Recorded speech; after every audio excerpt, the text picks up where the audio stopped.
नमस्कार विद्यार्थी मित्रांनो, स्मार्ट अकॅडमी या चॅनलवर तुमचं पुन्हा एकदा सहर्ष स्वागत आहे.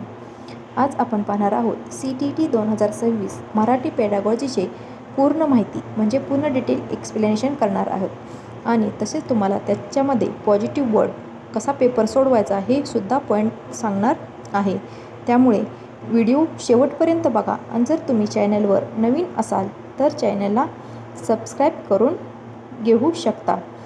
आणि तुम्हाला कोणत्या विषयाची अडचण असेल तर तुम्ही कमेंट बॉक्समध्ये कमेंटही करू शकता. चला आपण सुरू करूया आजच्या लेक्चरला. चला आपण सुरू करूया पहिल्या पॉईंटनुसार. आपण पहिल्यांदा मराठी पेडागॉजीचे थोडक्यात इन्फॉर्मेशन बघणार आहोत. बघा, मराठी पेडागॉजीमध्ये कशावर प्रश्न विचारले जातात. पहिला पॉईंट आहे लर्निंग आणि एक्विजिशनवर. अधिगमन आणि अध्ययन. काय आहे अधिगमन आणि अध्ययन? लँग्वेज एक्विजिशन म्हणजेच भाषा अधिगमनमध्ये काय काय येतं बघा. ही नैसर्गिक प्रक्रिया आहे. कसली एक्विजिशन? ही कसली? अधिगमन ही प्रक्रिया कशी आहे? ही नैसर्गिक प्रक्रिया आहे. मूल काय करतं? घर, समाज, संवाद यातून भाषा आत्मसात करत असतं. व्याकरणाचे नियम सांगण्याची गरज नाही. ह्याच्यामध्ये काय सांगण्याची गरज नाही, तर व्याकरणाचे आपण सहज प्रत्येक गोष्ट बोलून जातो. त्याला व्याकरण लागतं का बोलण्यासाठी? तर नाही. मातृभाषेशी संबंधित आहे हे. कुठली भाषा?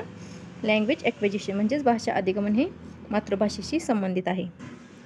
चला, चॉम्स्की काय म्हणतात? लँग्वेज एक्विजिशन डिवाइस सिद्धांत आहे चॉम्स्कीचा. कुठला? लँग्वेज LAD हा सिद्धांत कोणाचा आहे? चॉम्स्कीचा आहे. चला बघा पुढचा पॉईंट काय? भाषा अध्ययन. भाषा अध्ययनामध्ये काय? लँग्वेज लर्निंगमध्ये काय? तर औपचारिक प्रक्रिया. औपचारिक म्हणजे ती शाळेत घडणारी प्रक्रिया आहे. शाळेत नियम बाहेर म्हणजे ती कटिबद्ध असते. ती तेवढंच करायचं. तेवढं असं स्पष्ट आपण फ्रीली बोलू शकत नाही. काय पण बोलू शकत. ती वर्गातले धडे, पाठ, व्याकरण ते सगळं त्याच्यामध्ये येतं भाषा अध्ययनामध्ये. शाळेत नियम सरावावर आधारित असते. दुसरी तिसरी भाषा ही अध्ययन दुसरी किंवा तिसरी भाषा म्हणून आपण ह्याचा उपयोग करतो. पहिली भाषा कुठली? मातृभाषा आपली असते. चला, एक्झाम पॉईंट ऑफ व्ह्यूनं आपण काय लक्षात ठेवायचं ह्यामध्ये महत्त्वाचं पॉईंट. लर्निंग म्हणलं की क्लासरूम आलं. लर्निंग म्हणजे अध्ययन. अध्ययन हे कुठं घडतं? क्लासरूममध्ये घडतं. ॲक्विजिशन कुठं घडतं? नेचर म्हणजे निसर्गात. समाज, घर आलं, आपलं कुटुंब आलं, त्याच्यामध्ये काय घडतं? ॲक्विजिशन घडत असतं. ह्याच्यावर 100% आपलं एक तरी प्रश्न येतो. त्यामुळे हे पूर्ण करायचं, लक्षात ठेवायचं आहे ॲक्विजिशन आणि लर्निंगमधला फरक. बघा, दुसरं काय? Principle of language teaching. भाषा अध्यापनाची तत्त्वे काय आहेत बघा. मुख्य तत्त्व काय बघा. ह्याची तत्त्वे लक्षात ठेवा. स्टुडंट सेंटर अप्रोच पाहिजे. कसा पाहिजे शिकवताना? स्टुडंट सेंटर अप्रोच पाहिजे. लर्निंग बाय डुईंग पाहिजे म्हणजे कृतीयुक्त शिक्षण पाहिजे तुमचं. नोन टू अननोन म्हणजे जे माहिती आहे त्याच्याकडून जे माहिती नाही त्याच्याकडे घेऊन जाणं हे तुमचं तत्त्व पाहिजे. Concrete to abstract. मूर्त टू अमूर्तकडे तुम्ही नेलं पाहिजे. मिनिंगफुल कंटेक्स्ट पाहिजे तुमचा. मिनिंगफुलनं शिकवलं पाहिजे तुम्ही. शिक्षकाने ह्यातून काय करायचं बघा. शिक्षकाने काय करायचं? उदाहरणातून शिकवलं पाहिजे. बघा, शिक्षकाने काय करायचं? उदाहरणाकडून त्या पाठाकडे किंवा एका तुम्ही पाठ शिकवायला घेतला त्याला पहिल्यांदा त्याच्याशी रिलेटेड उदाहरणं द्या. तेव्हा समजून तेव्हा तो त्या पाठ जास्त त्यांना समजणार. संवादावर शिक्षकाने भर दिला पाहिजे. आपण जर वर्गात शिकवायला लागलो नुसतं आपणच सगळं क्रिया करत राहिलो त्या मुलांना समजणार आहे? तो बोरिंग पाठ वाटणार आहे. त्याच्याशी जर अधूनमधून तुम्ही संवाद साधला, त्यांना प्रश्न विचारले, हे कसं ते कसं, त्याच्यावर प्रश्न विचारले तर तो पाठ कसा होणार आहे? अधिक प्रभावी होणार आहे. क्रिया आधारित अध्यापन करावे. क्रिया करून अध्यापन केलं पाहिजे म्हणजे प्रयोगशील आपण पाहिजे. आपलं शाळेतलं व्यक्तिमत्व कसं पाहिजे? ॲक्टिव्ह पाहिजे. आपण ॲक्टिव्ह पाहिजे. क्रिया आधारित अध्यापन केलं पाहिजे शिक्षकांनी. त्यामुळे बोरिंग शिक्षण हे मुलांना आवडणार नाही. CTTचे फोकस काय लेक्चर मेथड. CTT म्हणजे लेक्चर मेथड हा ऑप्शनमध्ये आलं लेक्चर शब्द तरी तुम्ही तो ऑप्शन कधीही सिलेक्ट करायचा नाही. ॲक्टिव्हिटी आणि इंटरॅक्शन हेच खूप महत्त्वाचं आहे. ॲक्टिव्हिटी म्हणजे कृती आणि संवाद हे 2 शब्द खूप महत्त्वाचे आहेत. बघा, role of listening and speaking काय? श्रवण आणि बोलण्याची भूमिका. श्रवण आणि बोलण्याची भूमिका कशी पाहिजे? लिसनिंग. श्रवण हे पहिली विकसित होणारी कौशल्य आहे. तुम्हाला काय केलं जातं? असे 2-3 ऑप्शनमध्ये दिलं. पहिल्यांदा स्टेप बाय स्टेप कुठलं येतं? पहिल्यांदा श्रवण येतं, नंतर कुठलं येतं असं तुम्हाला त्यातला ऑप्शन सिलेक्ट करायचा असतो. पण हे काय? श्रवण हे काय? पहिलं तुम्ही लक्षात ठेवायचं. श्रवण काय आहे? पहिले विकसित होणारे कौशल्य आहे. इतर सर्व कौशल्याचा हे काय आहे? पाया आहे. स्पीकिंग म्हणजेच काय? बोलणे. स्पीकिंगमुळे काय होतं? आपला आत्मविश्वास वाढतो, संवाद कौशल्य विकसित होतं. नाट्यछटा, चर्चा, गोष्टी, प्रश्नोत्तर हे तुम्ही वापरायचे आहेत. ज्याला बोलता येत नाही, विद्यार्थी लिहू शकत नाही पण तो बोलतो, तर तुम्ही काय कराल? तुम्ही बोलण्यावर भर द्याल ना आणि हळूहळू त्याला लेखनाची सराव करून घ्याल. चौथा पॉईंट काय बघा, क्रिटिकल पर्स्पेक्टिव्ह ऑन ग्रामर, म्हणजे व्याकरणावर चिकित्सक दृष्टिकोन कसा पाहिजे. खूप महत्त्वाचा मुद्दा आहे हा. योग्य दृष्टिकोन पाहिजे. व्याकरण भाषा शिकण्यासाठी आहे. व्याकरण हे कशासाठी आहे? भाषा शिकण्यासाठी. नियम, पाठांतर असे शब्द आले तर तुम्ही तो ऑप्शन सिलेक्ट करायचा नाही. नियम पाठन हे रटनामध्ये येतं, म्हणजे पाठांतरामध्ये. पाठांतर हा शब्द काय पॉझिटिव्ह नाही, तो निगेटिव्ह शब्द आहे. त्यामुळे तो पाठांतर हा शब्द जर तुमच्या ऑप्शनमध्ये असेल तर तो तुम्ही सिलेक्ट करायचा नाही. वापरातून व्याकरण हे बरोबर आहे. बघा दुसरं काय, इंडक्टिव्ह मेथड बघा काय सांगते. इंडक्टिव्ह मेथडमध्ये काय तर उदाहरणाकडून नियमांकडे गेलं पाहिजे. उदाहरण आधी सांगायचं आणि नंतर नियम सांगायचा. उदाहरणाकडून नियमान. इंडक्टिव्ह मेथड काय सांगते? उदाहरणाकडून नियमांकडे गेले पाहिजे. सी क्वेश्चन कसा विचारला जातो बघा, शिक्षक नियम न सांगता उदाहरण वापरते, ही कोणती पद्धत आहे? नियम न सांगता डायरेक्ट उदाहरण वापरतो, तर ही कुठली मेथड आहे? तर इंडक्टिव्ह मेथड. बघा पाचवा पॉईंट काय आहे? पाचवा पॉईंट काय बघा, challenge of teaching language in a diverse classroom. विविधतेने भरलेल्या वर्गातील अडचणी कशा असतात बघा. मल्टीलिंग्वल क्लासरूम असे वेगवेगळ्या भाषा बोलणारे विद्यार्थी असतात तिथं. पहिल्या भाषेचा प्रभाव हा काय करण्यासाठी होतो? ट्रान्सफर करण्यासाठी. पहिल्या भाषा आपण कशासाठी, पहिल्या भाषा जर मराठी शिकली तर त्याचा उपयोग दुसरी भाषा शिकण्यासाठी होत असतो. त्यालाच काय आपण म्हणतो? ट्रान्सफर. उपाय बघा त्याच्यावर काय करते, मातृभाषेचा सकारात्मक वापर करायचा. समान शब्द, चित्र, चुका हा शिकण्याचा भाग आहे हे तुम्ही समजून द्यायचं. चुकीतूनच माणूस शिकत असतो, ह्या लक्षात ठेवायचं. ह्या पॉईंटवर सुद्धा प्रश्न विचारला जातो, एररवर सुद्धा प्रश्न विचारला जाऊ शकतो. ओव्हर जनरलायझेशन, मी येतो होतो. बघा ही म्हणजे तिथं तो होतो म्हणजे ही शिक्षा द्यायची ना, अप्रत्यक्ष दुरुस्ती करायची त्याची. असे जर एखादे मूल बोलत असेल तर त्याची काय करायचं, त्याला लगेच शिक्षा द्यायची नाही. तर असं नाही लगेच तुम्ही ग्रामरच्या भाषेत त्याला समजावायचं जायचं नाही. त्याचे अप्रत्यक्षपणे त्याला लिहून किंवा आपल्या बोलण्यातून त्या वाक्याची सुधारणा करायची आहे. डिसऑर्डर, भाषिक विकार म्हणजे काय? भाषिक विकार ह्याच्यावर प्रश्न विचारला. डिस्लेक्सिया, स्पीच डिसऑर्डर असेल. चुका काय विकार नाही, तो विकार म्हणजे तो काय आजार नाही. एखादा मुलगा चुकत असेल तो काय आजार आहे का? नाही. तर तो चुका ह्या जनरली सगळ्यांच्याच हातून घडत असतात. त्या चुकांमधूनच माणूस शिकत असतो. विकारासाठी विशेष मदत आवश्यक असते. विकारासाठी काय विशेष मदत आवश्यक असते. पण हे चुका केलं तर त्याला काय विशेष अशी मदत हवी असते का? नाही. तर चुकातूनच माणूस हळूहळू काय करतो, डेव्हलप होत जातो किंवा तो त्याचा विकास होत जात असतो. सहावा पॉईंट काय बघा, लँग्वेज स्किल अँड इव्हॅल्युएशन, भाषा कौशल्य आणि मूल्यांकन. ह्याच्यामध्ये काय तर पहिल्यांदा काय तर श्रवण, लिसनिंग, नंतर स्पीकिंग, नंतर रीडिंग आणि शेवटी रायटिंग. हे तुम्ही क्रम लक्षात ठेवायचं. ह्याच्यावर प्रश्न विचारला जातो. प्रत्येक वर्षी एक तरी प्रश्न ह्याच्यावर असतोच. हे लँग्वेज स्किल कशीच परस्परावलंबी आहेत. इव्हॅल्युएशनमध्ये बघा काय येतं, मूल्यमापन, कंटिन्युअस आणि कॉम्प्रिहेन्सिव्ह इव्हॅल्युएशन पाहिजे. ऑब्झर्वेशन पाहिजे. ऑब्झर्वेशन थ्रू सुद्धा तुम्ही इव्हॅल्युएशन केलं पाहिजे. ओरल अँड प्लस रिटर्न पण तुमचं ऑब्झर्वेशन पाहिजे त्याच्यामध्ये येतं. फक्त अंतिम परीक्षा नाही. अंतिम परीक्षा ही काय तुमचं इव्हॅल्युएशन झालं का? तर नाही. असा जर अंतिम, फक्त ओनली असे शब्द तुम्ही ती टाळायचे. ते आन्सर कधी तुमचं असू शकत नाही. चला पुढे आपण बघूया.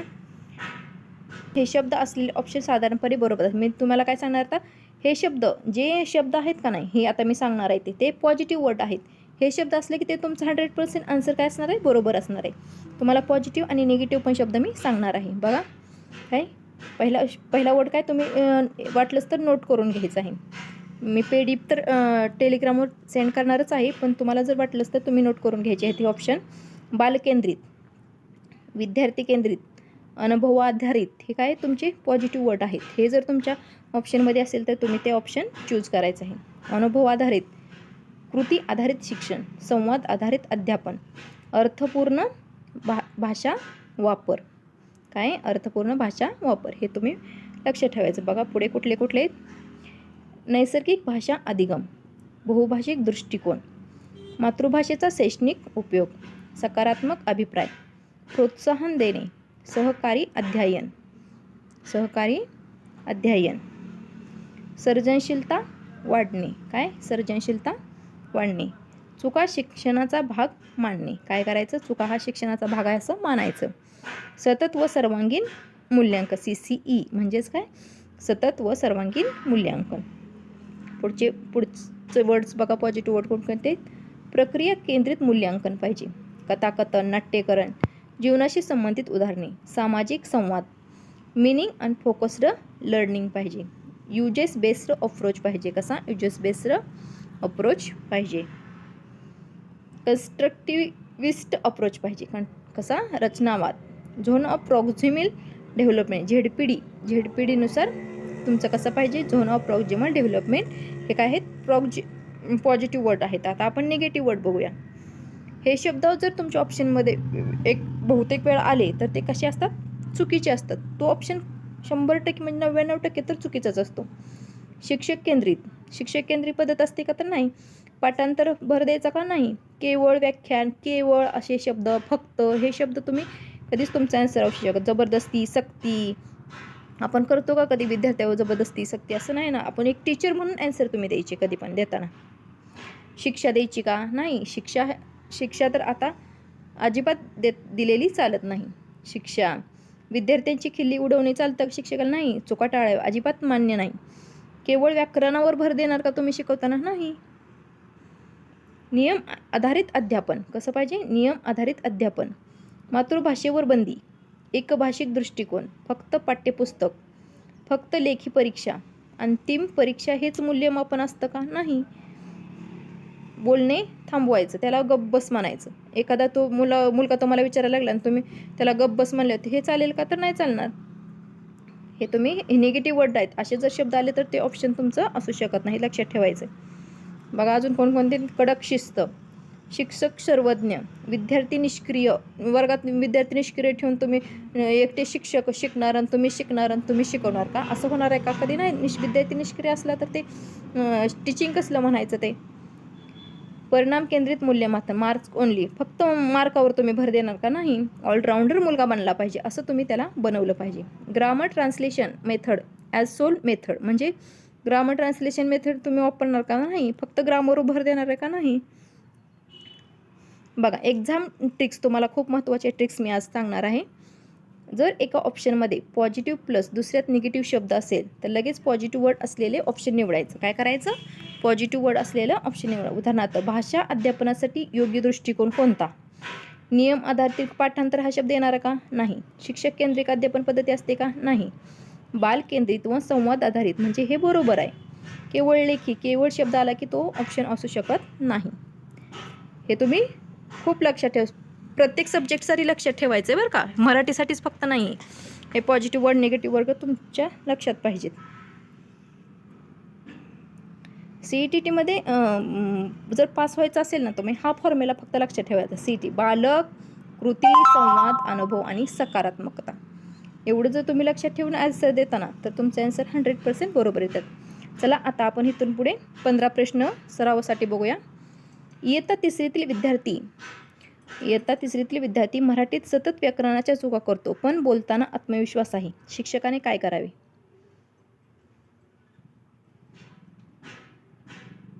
काय करावे शिक्षकाने? त्वरित व्याकरण दुरुस्ती करावी का? नाही. बोलणे थांबवावे का? नाही. भाषा वापरावर भर देत हळूहळू दुरुस्ती करावी. हे काय तुमचं आन्सर आहे? करेक्ट आहे. कमी गुण द्यावेत का? नाही. चला दुसरा प्रश्न आपण बघूया. बहुभाषिक वर्गात काही विद्यार्थी घरी मराठी न बोलता दुसरी भाषा बोलतात, अशा वेळी योग्य उपाय कोणता? तुम्ही काय कराल? बघा आपण वर बघितले, फक्त मराठी वापरण्याचा सक्ती नियम, फक्त हा शब्द आला, हा ऑप्शन कट झाला. एलिमिनेशन मेथड वापरायची, तुम्ही उत्तरापर्यंत सहज पोहोचता. विद्यार्थ्याच्या मातृभाषेचा शैक्षणिक उपयोग करणार का? बरोबर. त्या विद्यार्थ्यांना दुर्लक्ष करणार का? हे चुकीचं आहे. अतिरिक्त गृहपाठ अजिबात नाही, देणार नाही अतिरिक्त.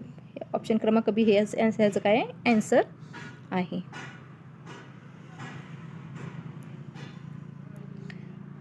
तुम्ही म्हणताल मॅडमनी इथंच उत्तरं देताना सांगतात, पण तुम्हाला हे कन्सेप्ट, फक्त तुम्ही कन्सेप्ट लक्ष द्या. उत्तरं ही ते आपण परीक्षेत करणारच आहोत.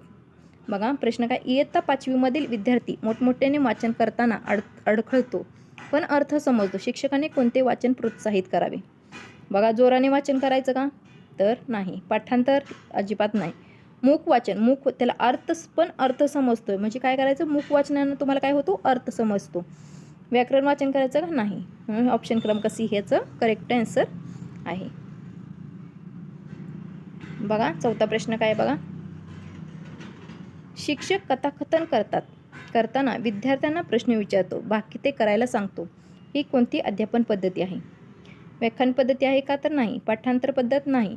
परस्पर संवादी इंटरॅक्टिव्ह पद्धत आहे. कशी आहे, परस्पर संवादी इंटरॅक्टिव्ह पद्धत आहे. परीक्षा केंद्रित आहे का फक्त, तर नाही.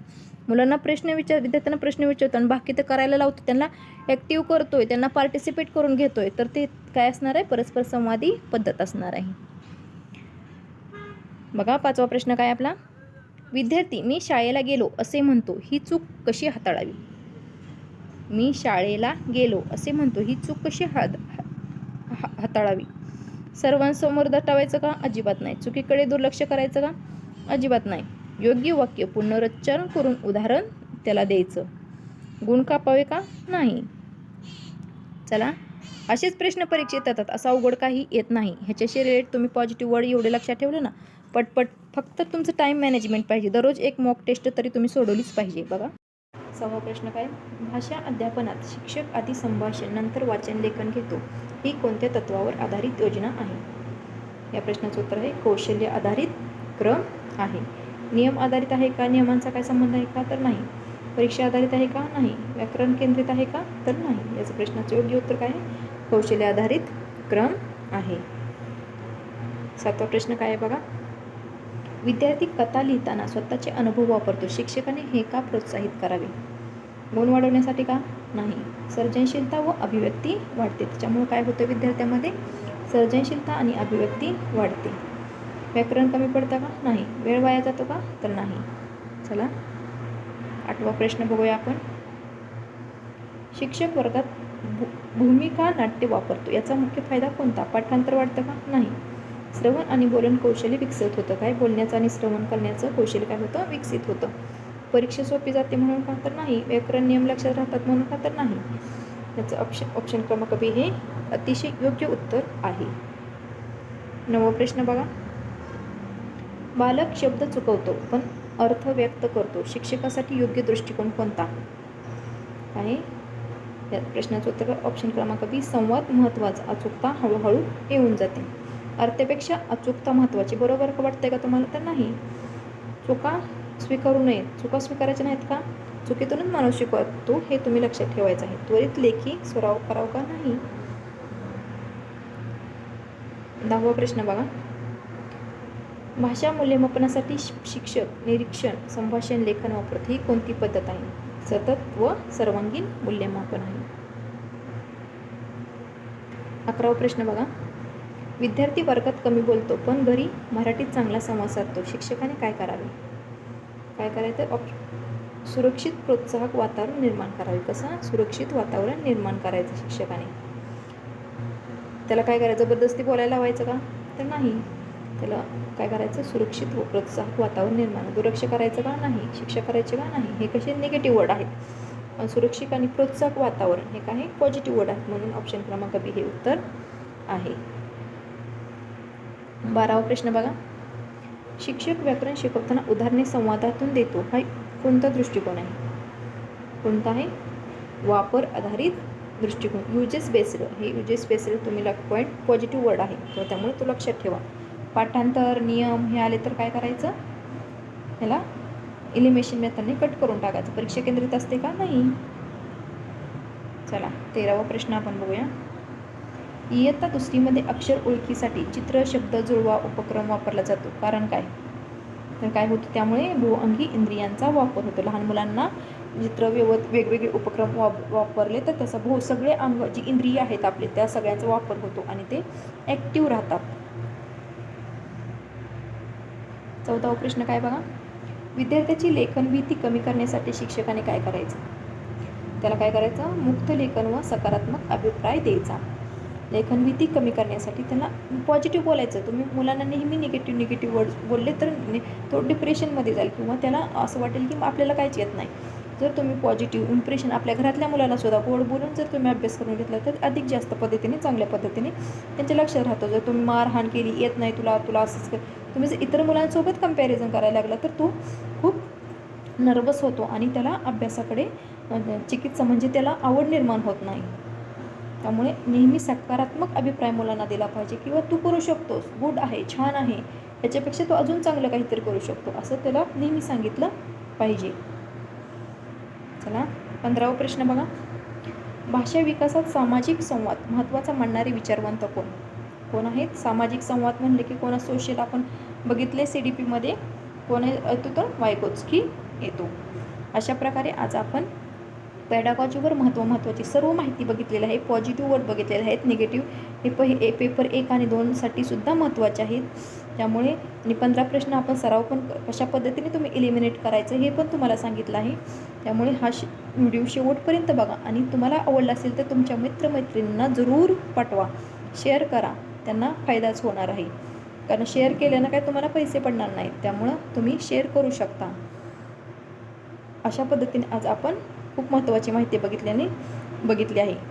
आपला व्हिडिओ एक दिवस आड करून येत असतो. त्यामुळे जर तुम्ही चॅनलवर नवीन असाल तर नक्की सबस्क्राईब करा आणि जाता लाईक आणि कमेंट करून जावा.